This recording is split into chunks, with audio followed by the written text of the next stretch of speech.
This material world is also part of the kingdom of God. But this kingdom of God is described as made of inferior energy on account of its temporary nature and is compared with a mass of clouds in the sky.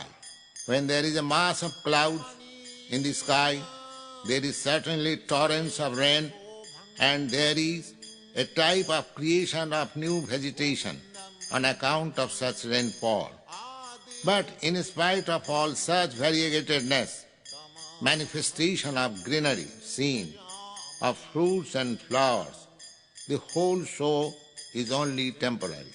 When the season is over, everything fades away into different situations and the temporary manifestation comes to an end. Therefore, the material world is called three phases of existence, namely creation, sustenance, and dissolution at last. This creation and dissolution is going on perpetually like seasonal changes, and the portion of the vast sky where such temporary variegatedness is taking place and again becoming out of sight is called the material world.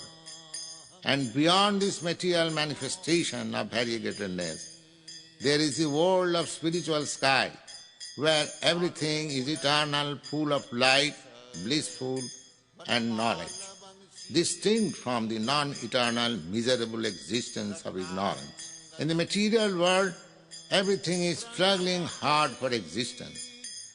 But the cruel laws of material nature will not allow anybody to exist, although every one of us aspires to exist eternally in full blissful life of perfect knowledge. This information is available in the Brahma Samhita, that the Supreme Personality of Godhead is Krishna, and his transcendental form is eternal, full of bliss and knowledge. In the spiritual world, not only Krishna has his eternal body, full of bliss and knowledge, but also everyone who associates with Krishna has the same spiritual nature.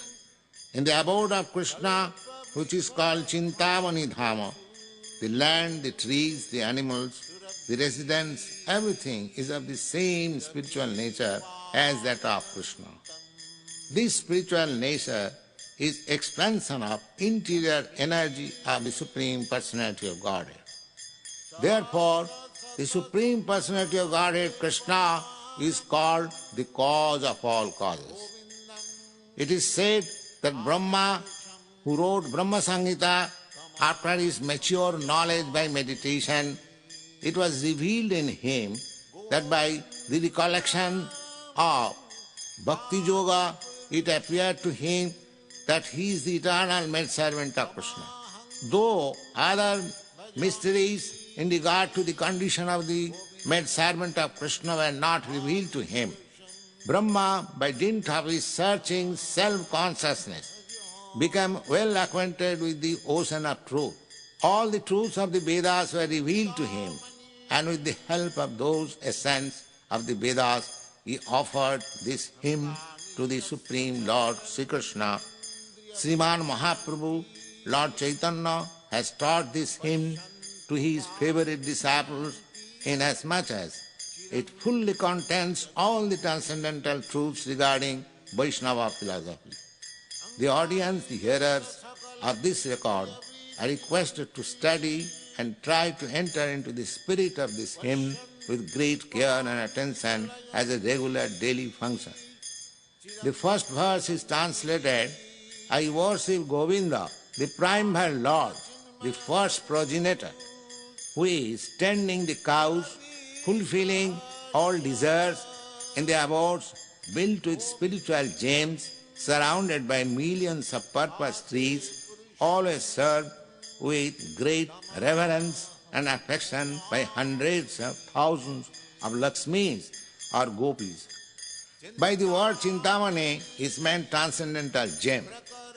Just as Maya builds the mundane universe with the five material elements, so the spiritual Chit potency has built the spiritual world of transcendental gems. The Cintamani which serves as material in the building of the above Supreme Lord's place, Goloka, is a far rarer and more agreeable entity than the philosopher's stone. The purpose tree only, the fruits of piety, wealth, fulfillment of desires and liberation. But the purpose trees in the abode of Krishna bestows innumerable fruits, yielding the fulfillment of desire for oceans of milk in the shape of the 14 love-souring transcendental bliss that take away with the hunger and thirst of all pure devotees. The trees in the abode of Lord Krishna can supply anything desired by the devotees. The devotees residing in the abode of Krishna have not desired to fulfill. Still, there are variegated transcendental desires of the devotees to satisfy their eternal Lord in loving service. In the material world, a tree can supply only the fruits that it can produce, but in the spiritual world, any tree can supply any amount of fruits or any variety of fruits to the aspirant devotee. The second verse is translated, I worship Govinda, the primal Lord, who is adept on playing on his flute with blooming eyes like lotus petals, with head bedecked with peacock feather, with the figure of beauty tinged with the hue blue clouds, and his unique loveliness charming millions of gopis. The matchless beauty of Krishna, the Supreme Lord, or Govinda, is being described. Krishna, the all-pervading cognizant, has the spiritual form of youth. The form of Krishna is not a fanciful creation of imagination, formed after visualizing the beautiful things of the world like the poet or the artist. When Brahma saw in his ecstasy trance of pure devotion, he is being described. Krishna is engaged in playing upon his flute that attracts the hearts of all living beings. Just as a lotus petal produces a pleasant sight, so the two beautiful eyes of Krishna, who causes the manifestation of our spiritual vision, display the unlimited splendor and beauty of his moon-like face. The loveliness that adorns his head with peacock feather is gorgeous. The surrounding feature of the spiritual beauty of Krishna.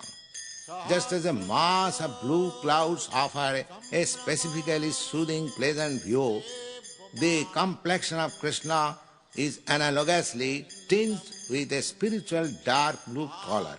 The beauty and loveliness of Krishna is far more enchanting than that of Cupid multiplied a millionfold. The next verse is translated, I worship Govinda, the primal Lord, round whose neck is swing a garland of flowers beautified with moon locket, whose two hands are adorned with flute and jewel ornaments, who always reveals in pastimes of love, whose graceful, threefold bending form of Samsundar is eternally manifested. In the sloka beginning with Cintamani Prakara Sadmasu, the transcendental region and the spiritual names of Govinda, in the sloka beginning with Govinda Adi Purusam Tamahang Bhajami, the eternal beautiful form of Govinda, and in this sloka, the amorous pastimes of Govinda, Pranaya Keli, means the amorous pastimes of Govinda, the embodiment of 64 excellences, have been described.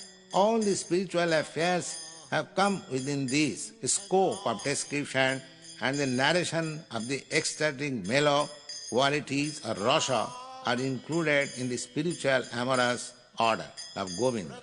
Lord Krishna, Govinda, is always visible with his eternal consort Radharani. This conjugal living pair is called by Narottam Das Thakur as Jugala Pirit. Jugala Pirit means conjugal love. The conjugal love is existing originally in the Supreme Personality of Godhead, Krishna. and that is reflected only in the material world in a perverted form.